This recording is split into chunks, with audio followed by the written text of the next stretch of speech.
ನಮಸ್ಕಾರ ಎಲ್ಲರಿಗೂ. ಇವತ್ತು ನಾನು ಗುರುಚರಿತ್ರೆಯ 4ನೇ ಅಧ್ಯಾಯವನ್ನು ನಿಮ್ಮ ಮುಂದೆ ತೆರೆದಿಡ್ತಾ ಇದ್ದೇನೆ. ಅಜ್ಞಾನತಿಮಿರಾಂಧಸ್ಯ ಜ್ಞಾನಾಂಜನಶಲಾಕಯ ಚಕ್ಷುರುನ್ಮಿಲಿತಂ ಯೇನ ತಸ್ಮೈ ಶ್ರೀ ಗುರವೇ ನಮಃ. ಶ್ರೀ ಗುರುಚರಿತ್ರೆಯ 4ನೇ ಅಧ್ಯಾಯ. ಶ್ರೀಮನ್ಮಹಾಗಣಾಧಿಪತಯೇ ನಮಃ. ಶ್ರೀ ಸರಸ್ವತ್ಯೈ ನಮಃ. ಶ್ರೀ ಗುರುಭ್ಯೋ ನಮಃ. ಶಿಷ್ಯನಾದ ನಾಮಧಾರಕನ ವಿನಂತಿಯನ್ನು ಮಾನ್ಯ ಮಾಡಿದ ಸಿದ್ಧಮುನಿಯು ಈ ರೀತಿ ಹೇಳತೊಡಗಿದನು. ಎಲೈ ಶಿಷ್ಯನೇ, ನೀನು ಒಳ್ಳೆ ವಿಚಾರಯುಕ್ತ ಪ್ರಶ್ನೆಗಳನ್ನೇ ಕೇಳಿರುವಿ. ನಿನಗೆ ಅತ್ರಿ ಋಷಿಯ ಪೂರ್ವ ಪರಂಪರೆಯನ್ನೆಲ್ಲ ಸೃಷ್ಟಿಯ ಉತ್ಪತ್ತಿ ಮೊದಲು ಮಾಡಿಕೊಂಡು ವಿವರವಾಗಿ ತಿಳಿಸುವೆನು. ಲಕ್ಷ್ಯಗೊಟ್ಟು ಕೇಳು. ಆದಿಯಲ್ಲಿ ಈ ಜಗತ್ತು ಈಗಿನಂತೆ ಇರಲಿಲ್ಲ. ಎಲ್ಲವೂ ಜಲಮಯವಾಗಿತ್ತು. ಆ ಜಲರಾಶಿಗೆ ವೇದಗಳಲ್ಲಿ ಆಪೋನಾರಾಯಣನೆಂಬ ಸಂಜ್ಞೆ ಇದೆ. ಜಲಸ್ವರೂಪಿಯಾದಂತಹ ನಾರಾಯಣನು ಸರ್ವವ್ಯಾಪಿಯಾಗಿರುವಾಗಲೇ ಆತನಲ್ಲಿ ಪ್ರಪಂಚ ಗುಣದ ಬುದ್ಧಿಯು ಉತ್ಪನ್ನವಾಯಿತು. ಆಗ ಆತನಿಂದ ಸುವರ್ಣ ಕಾಂತಿಯಿಂದ ಒಡಗೂಡಿದ ಒಂದು ತತ್ತಿಯು ನಿರ್ಮಾಣವಾಯಿತು. ಅದಕ್ಕೆ ಬ್ರಹ್ಮಾಂಡವೆಂದು ಹೆಸರಾಯಿತು. ಬ್ರಹ್ಮನಿಂದ ಆ ಅಂಡವು ನಿರ್ಮಾಣವಾದುದರಿಂದಲೇ ಅದಕ್ಕೆ ಬ್ರಹ್ಮಾಂಡವೆಂದು, ಬ್ರಹ್ಮನಿಗೆ ಹಿರಣ್ಯಗರ್ಭನೆಂದೂ ವೇದಗಳಲ್ಲಿ ಕರೆಯಲಾಗಿದೆ. ಎಷ್ಟೋ ಕಾಲ ಗತಿಸಿದ ನಂತರ ಆ ಬ್ರಹ್ಮಾಂಡವು ಒಡೆದು ಇಬ್ಬಾಗವಾಯಿತು. ಅದರಲ್ಲಿಯ ಒಂದು ಭಾಗವು ಆಕಾಶವಾಗಿಯೂ ಇನ್ನೊಂದು ಭಾಗವು ಭೂಮಿಯಾಗಿಯೂ ನಿರ್ಮಾಣಗೊಂಡವು. ಈ ಬ್ರಹ್ಮಾಂಡದಿಂದಲೇ ರಜೋಮೂರ್ತಿಯಾದ ಬ್ರಹ್ಮನು ಹುಟ್ಟಿ 14 ಲೋಕಗಳನ್ನು, 10 ದಿಕ್ಕುಗಳನ್ನು, ಮನಸ್ಸು, ಕಾಲ, ಕಾಮ, ಕ್ರೋಧಾದಿಗಳನ್ನು ನಿರ್ಮಿಸಿದನು. ಅಲ್ಲದೆ ಸೃಷ್ಟಿಯನ್ನು ವಿಸ್ತರಿಸುವುದಕ್ಕಾಗಿ ಮರೀಚಿ, ಅತ್ರಿ, ಅಂಗೀರಸ, ಪುಲಸ್ತ್ಯ, ಪುಲಹ, ಕೃತು ಮತ್ತು ವಸಿಷ್ಠರೆಂಬ 7 ಜನ ಮಾನಸ ಪುತ್ರರನ್ನು ಪಡೆದುಕೊಂಡನು. ನಾಮಧಾರಕನೇ, ಅತ್ರಿ ಋಷಿಯು ಬ್ರಹ್ಮನ ಮನಸ್ಸಿನಿಂದ ಹುಟ್ಟಿದ ಪುತ್ರರಲ್ಲಿಯೇ ಒಬ್ಬನಾಗಿದ್ದಾನೆಂಬುದು ನಿನಗೀಗ ಅರ್ಥವಾಗಿರಬೇಕಲ್ಲವೇ? ಅಲ್ಲಿಂದ ಮುಂದೆ ಗುರು ಪರಂಪರೆಯು ಹೇಗೆ ಬೆಳೆಯಿತು ಎಂಬುದನ್ನು ಹೇಳುತ್ತೇನೆ, ಕೇಳು. ಈ ಅತ್ರಿ ಋಷಿಗಳಿಗೆ ಅನುಸೂಯೆ ಎಂಬ ಹೆಸರಿನ ಓರ್ವ ಪರಮ ಪತಿವ್ರತೆಯಾದ ಹೆಂಡತಿ ಇದ್ದಳು. ಅಲ್ಲದೆ ಅವಳು ಅಪ್ರತಿಮ ಸುಂದರಿಯಾಗಿದ್ದಳು. ಅತ್ರಿ ಮುನಿಗಳ ತಪೋ ಅನುಷ್ಠಾನಗಳು, ಅನುಸೂಯಾದೇವಿಯ ಪರಮ ಪಾತಿವೃತ್ಯವು ಇಂದ್ರಾದಿ ದೇವತೆಗಳಿಗೆ ಎಲ್ಲಿ ತಮ್ಮ ಪುಣ್ಯ ಪ್ರಭಾವದಿಂದ ಇವರು ಸ್ವರ್ಗಕ್ಕೆ ಅಧಿಪತಿಗಳಾಗುವರೋ ಎಂಬ ಭೀತಿಯನ್ನು ಹುಟ್ಟಿಸತೊಡಗಿದವು.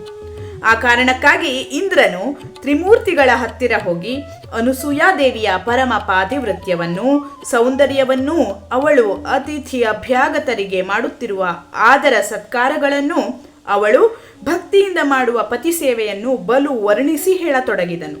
ಅಲ್ಲದೆ ಪೂಜ್ಯರಾದ ತ್ರಿಮೂರ್ತಿಗಳೇ, ಅನುಸೂಯಾದೇವಿಯ ಪಾತಿವೃತ್ಯ ಪ್ರಭಾವ ಕಂಜಿ ಸೂರ್ಯನು ಅವಳಿಗೆ ತಾಪವಾಗದಂತೆ ಎಳೆ ಬಿಸಿಲನ್ನಷ್ಟೇ ಹರಡುತ್ತಾ ಸಾಗುವನು. ಅಗ್ನಿಯು ಅವಳ ಪ್ರಭಾವಕ್ಕೆ ಬೆದರಿ ತಂಪಾಗಿ ವರ್ತಿಸುವನು. ವಾಯುದೇವನು ಮಂದವಾಗಿ ಬೀಸುವನು. ಭೂದೇವಿ ಕೂಡ ಅವಳ ಪಾದಗಳಿಗೆ ನೋವಾಗಕೂಡದೆಂದು ಮೆತ್ತಗಾಗಿರುವಳು. ತ್ರಿಮೂರ್ತಿಗಳೇ, ಹೆಚ್ಚಿಗೆ ಹೇಳುವುದೇನು? ಆ ಪತಿವೃತ್ತೆಗೆ ಏನಾದರೂ ವ್ಯಥೆಯಾದರೆ ಎಲ್ಲಿ ಅವಳ ಶಾಪವು ನಮಗೆ ತಟ್ಟುವುದೋ ಎಂಬ ಭಯದಿಂದ ಅಷ್ಟದಿಕ್ಪಾಲಕರೆಲ್ಲರೂ ಭಯಭೀತರಾಗಿದ್ದೇವೆ ಎಂದು ಅವಳನ್ನು ಅತಿಯಾಗಿ ಪ್ರಶಂಸೆ ಮಾಡಿ ಹೇಳಲು ತ್ರಿಮೂರ್ತಿಗಳಿಗೆ ಸಹಿಸಲ ಸಾಧ್ಯವಾದ ಕೋಪ ಬಂದಿತು. ಅವರು ತಮ್ಮ ತಮ್ಮೊಳಗೆ ಮಾತನಾಡಿಕೊಳ್ಳುತ್ತಾ, ನಾವೀಗಲೇ ಅನುಸೂಯೆಯ ಬಳಿಗೆ ಹೋಗಿ ಅವಳ ಪತಿವ್ರತ ಧರ್ಮವನ್ನ ಹೊರಗೆ ಹಚ್ಚೋಣ, ಅವಳ ವ್ರತವನ್ನ ಭಂಗ ಮಾಡಿ ನರಕಕ್ಕೆ ದೂಡಿ ಬಿಡೋಣ ಇತ್ಯಾದಿಯಾಗಿ ಪೌರುಷದ ಮಾತುಗಳನ್ನು ಆಡಿಕೊಳ್ಳುತ್ತಾ ಆ ಮೂವರು ಭಿಕ್ಷುಕರ ವೇಷಧಾರಣೆ ಮಾಡಿಕೊಂಡು ಅತ್ರಿ ಮುನಿಗಳ ಆಶ್ರಮಕ್ಕೆ ಬಂದರು. ಅವರು ಬಂದಾಗ ಅತ್ರಿ ಮಹರ್ಷಿಗಳು ಮನೆಯಲ್ಲಿ ಇರಲಿಲ್ಲ. ಅನುಸೂಯೆಯೊಬ್ಬಳೇ ಇದ್ದಳು. ಇದೂ ಒಂದು ಒಳ್ಳೆಯದೇ ಆಯಿತೆಂದುಕೊಂಡು ಆ ಭಿಕ್ಷುಕ ವೇಷಧಾರಿಗಳಾದ ತ್ರಿಮೂರ್ತಿಗಳು ಅನುಸೂಯೆಯನ್ನು ಕರೆದು, ಸಾಧ್ವಿಮಣಿಯೇ, ನಾವು ಮೂವರು ಬ್ರಾಹ್ಮಣರು ಹಸಿವೆಯಿಂದ ಪೀಡಿತರಾಗಿ ಇಚ್ಛಾ ಭೋಜನ ಮಾಡಬೇಕೆಂಬ ಆಸೆಯಿಂದ ನಿಮ್ಮ ಆಶ್ರಮಕ್ಕೆ ಅತಿಥಿಗಳಾಗಿ ಬಂದಿರುವೆವು. ನಿಮ್ಮ ಆಶ್ರಮದಲ್ಲಿ ಅತಿಥಿಗಳಿಗೆ ಇಚ್ಛಾ ಭೋಜನವು ದೊರೆಯುತ್ತದೆ ಎಂಬ ಕೀರ್ತಿ ಕೇಳಿಯೇ ನಾವೀಗ ಇಲ್ಲಿಗೆ ಬಂದಾಗಿದೆ. ನಮಗೆ ಊಟ ಮಾಡಿಸುವುದಕ್ಕೆ ನಿಮ್ಮಿಂದ ಸಾಧ್ಯವೋ ಅಸಾಧ್ಯವೋ ಎಂಬುದನ್ನು ಬೇಗ ತಿಳಿಸಿಬಿಟ್ಟರೆ ನಾವು ಬೇರೊಂದು ಮನೆಯನ್ನಾದರೂ ಹುಡುಕಿಕೊಂಡು ಹೋಗಲು ಅನುಕೂಲವಾಗುತ್ತದೆ ಎಂದು ನುಡಿದರು. ಅವರ ಮಾತುಗಳನ್ನು ಕೇಳಿದ ಅನಸೂಯೆಯು ತಕ್ಷಣವೇ ಅವರನ್ನು ಆದರದಿಂದ ಬರಮಾಡಿಕೊಂಡು ಆಸನಗಳ ಮೇಲೆ ಕೂರ್ಡ್ರಿಸಿ ಅರ್ಘ್ಯ ಪಾದ್ಯಾದಿಗಳನ್ನು ಕೊಟ್ಟು ಸತ್ಕರಿಸಿದಳು. ಅತಿಥಿಗಳನ್ನು ಗಂಧ ಪುಷ್ಪಾದಿಗಳಿಂದ ಪೂಜಿಸುವ ಉದ್ದೇಶದಿಂದ ಸ್ವಾಮಿ ತಾವು ಬೇಗ ಸ್ನಾನ ಮಾಡಬೇಕು ಎಂದು ಕೈಜೋಡಿಸಿ ಪ್ರಾರ್ಥಿಸಿಕೊಂಡಳು. ಯಾಕೆಂದರೆ ಅತಿಥಿಗಳು ದೇವತಾ ಸ್ವರೂಪರೆಂಬುದು ಅತ್ರಿ ಮುನಿಗಳ ಆಶ್ರಮದ ಪರಂಪರೆಯಾಗಿದ್ದಿತು. ಆಗ ಕಪಟ ವೇಷಧಾರಿಗಳಾದ ಆ ತ್ರಿಮೂರ್ತಿಗಳು, ಸಾಧ್ವಿಯೇ, ನಾವು ಇಲ್ಲಿಗೆ ಬರುವಾಗ ಸ್ನಾನ ಮಾಡಿಕೊಂಡೇ ಬಂದಿರುವೆವು. ಅತ್ರಿ ಮುನಿಗಳು ಅನುಷ್ಠಾನ ಮುಗಿಸಿಕೊಂಡು ಬರಲು ತಡವಾಗಬಹುದು. ಆದ ಕಾರಣ ನಮ್ಮ ಹಸಿವೆಯ ಬಾಧೆ ತೀರಿಸಲು ಬೇಗ ಊಟಕ್ಕೆ ನೀಡು ಎಂದು ನುಡಿದರು. ಅತಿಥಿಗಳ ಬಯಕೆಯಂತೆ ಆ ಸಾಧ್ವಿಯು ಬೇಗ ಅವರನ್ನು ಮಣೆಯ ಮೇಲೆ ಕುಳ್ಳಿರಿಸಿ ಅತಿಥಿ ಪೂಜಾದಿಗಳನ್ನು ಮುಗಿಸಿ ಎಲೆಗಳನ್ನು ಹಾಕಿ ಪಾತ್ರಾಭಿಗಾರ ಮಾಡಿ ಬಡಿಸಲು ಉದ್ಯುಕ್ತಳಾದಳು. ಆಗ ಆ ವೇಷಧಾರಿಗಳು, ಎಲೆ ನಾರಿಮಣಿಯೇ, ನಾವೀಗ ಅತಿಥಿಗಳು. ನಿನ್ನ ಸುಂದರ ರೂಪದ ಪ್ರತೀತಿ ಕೇಳಿ ಬಹಳ ದೂರದಿಂದ ಬಂದಿರುವೆವು. ನಮ್ಮದೊಂದು ಪದ್ಧತಿ ಇದೆ. ನಮ್ಮ ಮನೋಬಯಕೆಯಂತೆ ನೀನು ಸಂಪೂರ್ಣ ಬತ್ತಲೆಯಾಗಿ ನಮ್ಮ ಎಲೆಗಳಲ್ಲಿ ಅನ್ನ ಬಡಿಸಿದರೆ ಮಾತ್ರ ನಾವು ಊಟ ಮಾಡುವೆವು. ಇಲ್ಲವಾದರೆ ಈಗಲೇ ನಮಗೆ ಹೊರಟು ಹೋಗಲು ತಿಳಿಸಿಬಿಡು ಎಂದು ಹೇಳಿದರು. ಅತಿಥಿಗಳ ಈ ಅನಿರೀಕ್ಷಿತ ಅಪೇಕ್ಷೆ ಕೇಳಿ ಅನಸೂಯೆಯು ವಿಚಾರ ಗೊಂದಲಕ್ಕೆ ಬಿದ್ದಳು. ಈ ವಿಪ್ರೋತ್ತಮರು ಈ ರೀತಿ ಮಾತನಾಡಬೇಕಾದರೆ ಇವರಾರೋ ಅವತಾರಿ ಪುರುಷರೇ ಆಗಿರಬಹುದು. ಬಹುಶಃ ಇವರು ನನ್ನ ಸತ್ವ ಪರೀಕ್ಷೆಗಾಗಿ ಬಂದವರಾಗಿರಬೇಕು.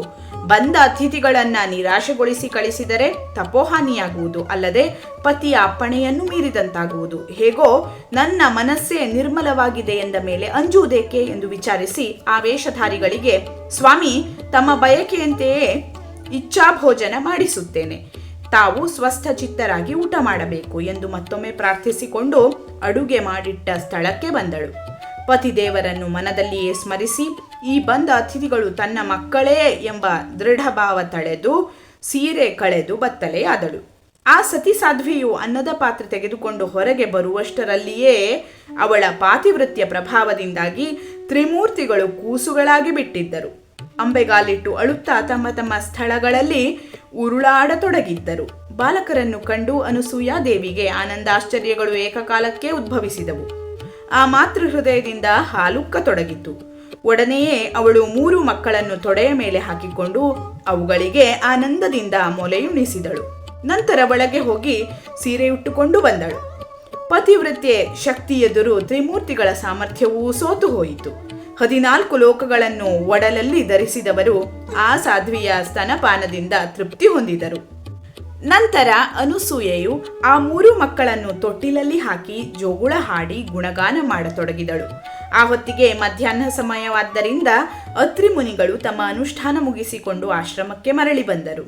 ಒಳಗೆ ಕಾಲು ಇಟ್ಟೊಡನೆಯೇ ಆ ತೇಜೋ ರಾಶಿಯಂತಿದ್ದ ಕೂಸುಗಳನ್ನು ಕಂಡು ಆಶ್ಚರ್ಯಚಕಿತರಾಗಿ, ಅನಸೂಯ, ಇವೆಲ್ಲಿಯ ಕೂಸುಗಳು ಎಂದು ಪ್ರಶ್ನೆ ಮಾಡಿದರು.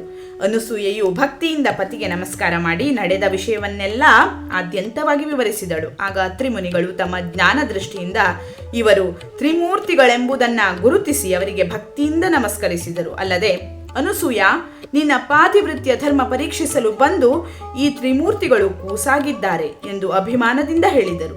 ಆ ಮಾತು ಕೇಳಿ ಅನಸೂಯೆಗೆ ಬಲು ಆನಂದವೆನಿಸಿತು. ಅತ್ರಿ ಮುನಿಗಳು ಮತ್ತೊಮ್ಮೆ ನಮಸ್ಕರಿಸಿದೊಡನೆಯೇ ತೊಟ್ಟಿಲಲ್ಲಿಯ ಕೂಸುಗಳು ಅಲ್ಲಿಯೇ ಉಳಿದರು. ತ್ರಿಮೂರ್ತಿಗಳು ಅವರೆದುರು ಪ್ರತ್ಯಕ್ಷರಾಗಿ ನಿಂತರು. ಹಾಗೂ, ಅತ್ರಿ ಮಹಾಮುನಿಯೇ, ನೀನು ಧನ್ಯನು. ಅನಸೂಯೆಯು ಮಹಾಪತಿವ್ರತೆಯು. ನಿಮ್ಮ ಸತ್ಕಾರದಿಂದ ನಾವು ಸಂತುಷ್ಟರಾಗಿದ್ದೇವೆ. ನಿಮ್ಮ ಬಯಕೆಯ ವರವನ್ನು ಕೇಳಿಕೊಳ್ಳಿ ಎಂದು ಪ್ರಸನ್ನ ಚಿತ್ತರಾಗಿ ನುಡಿದರು. ಆಗ ಅನಸೂಯೆಯು ಪತಿಗೆ ವಿನಂತಿಸಿಕೊಂಡು ಆ 3 ಮಕ್ಕಳು ತ್ರಿಮೂರ್ತಿ ರೂಪದಿಂದ ತನ್ನ ಮಕ್ಕಳಾಗಿಯೇ ಉಳಿಯಬೇಕೆಂದು ಪ್ರಾರ್ಥಿಸಿಕೊಂಡಳು. ಬಾಲಕರಾದ ತ್ರಿಮೂರ್ತಿಗಳನ್ನು ತಮ್ಮಲ್ಲಿಯೇ ಉಳಿಸಿಕೊಳ್ಳಬೇಕೆಂಬ ಆ ಸಾಧ್ವಿಯ ಬೇಡಿಕೆಗೆ ಹರಿಹರ ಬ್ರಹ್ಮರು ತಥಾಸ್ತು ಎಂದು ವರ ನೀಡಿ ಹೊರಟು ಹೋದರು. ತೊಟ್ಟಿಲಲ್ಲಿ ಉಳಿದ ಮಕ್ಕಳಿಗೆ ಅನಸೂಯೆಯು ಬಲು ಸಂಭ್ರಮದಿಂದ ನಾಮಕರಣ ಮಾಡಿದಳು. ಬ್ರಹ್ಮಮೂರ್ತಿಗೆ ಚಂದ್ರನೆಂದು, ವಿಷ್ಣುಮೂರ್ತಿಗೆ ದತ್ತನೆಂದು, ಮಹೇಶ್ವರ ಮೂರ್ತಿಗೆ ದೂರ್ವಾಸನೆಂದು ಹೆಸರಿಟ್ಟು ಜೋಗುಳ ಹಾಡುತ್ತಾ ಅಕ್ಕರೆಯಿಂದ ಪಾಲನೆ ಮಾಡಿದಳು. ಮುಂದೆ ದೂರ್ವಾಸನು ತಾಯಿಯ ಅಪ್ಪಣೆ ಪಡೆದು ತಪಸ್ಸಿಗಾಗಿ ಹೊರಟು ಹೋದನು. ಚಂದ್ರನಾದರೂ ತಾಯಿಯ ಅಪ್ಪಣೆ ಪಡೆದು ಚಂದ್ರಮಂಡಲಕ್ಕೆ ಹೊರಟು ಹೋದನು. ವಿಷ್ಣುಮೂರ್ತಿಯಾದ ದತ್ತನು ಮಾತ್ರ ತ್ರಿಮೂರ್ತಿ ಶಕ್ತಿಯಿಂದ ಒಡಗೂಡಿ ಅನಸೂಯೆಯ ಬಳಿಯಲ್ಲಿಯೇ ಉಳಿದುಕೊಂಡನು. ಸಿದ್ಧಮುನಿಯು ನಾಮಧಾರಕನಿಗೆ ಗುರುಪೀಠದ ಆದಿಯನ್ನು ವಿವರಿಸಲು ಅದಕ್ಕೆ ನಾಮಧಾರಕನು ಬಹು ಸಂತೋಷಪಟ್ಟು, ಸದ್ಗುರುನಾಥ, ನಿನ್ನ ಕೃಪೆಯಿಂದ ದತ್ತಾತ್ರೇಯನ ಚರಿತ್ರೆಯನ್ನ ಅರಿತೆನು. ಆದರೆ ಮುಂದೆ ಆ ಸದ್ಗುರುವಿನ ಅವತಾರಗಳು ಹೇಗಾದವು ಎಂಬುದನ್ನು ಹೇಳುವ ಕೃಪೆ ಮಾಡಬೇಕೆಂದು ಪ್ರಾರ್ಥಿಸಿಕೊಂಡನು. ಎಂಬಲ್ಲಿಗೆ ಶ್ರೀ ಗುರುಚರಿತ್ರೆ ಎಂಬ ಅಮೃತಮಯವಾದ ಕಥಾಕಲ್ಪತರುವಿನಲ್ಲಿ ಶ್ರೀ ನರಸಿಂಹ ಸರಸ್ವತಿ ಉಪಾಖ್ಯಾನದಲ್ಲಿ ಸಿದ್ಧ ನಾಮಧಾರಕ ಸಂವಾದದಲ್ಲಿ 4ನೇ ಅಧ್ಯಾಯ ಮುಕ್ತಾಯವಾಯಿತು. ಶ್ರೀಮದ್ ದತ್ತಾತ್ರೇಯ ಅರ್ಪಣಮಸ್ತು. ಸದ್ಗುರು ಶ್ರೀಪಾದ ಶ್ರೀವಲ್ಲಭ ನರಸಿಂಹ ಸರಸ್ವತಿ ಮಹಾರಾಜ್ ಕಿ ಜೈ. ಇಲ್ಲಿಗೆ ಶ್ರೀ ಗುರುಚರಿತ್ರೆಯ 4ನೇ ಅಧ್ಯಾಯ ಮುಕ್ತಾಯವಾಯಿತು. ಧನ್ಯವಾದಗಳು. ಲೋಕಾಹ ಸಮಸ್ತಾಹ ಸುಖಿನೋ ಭವಂತು.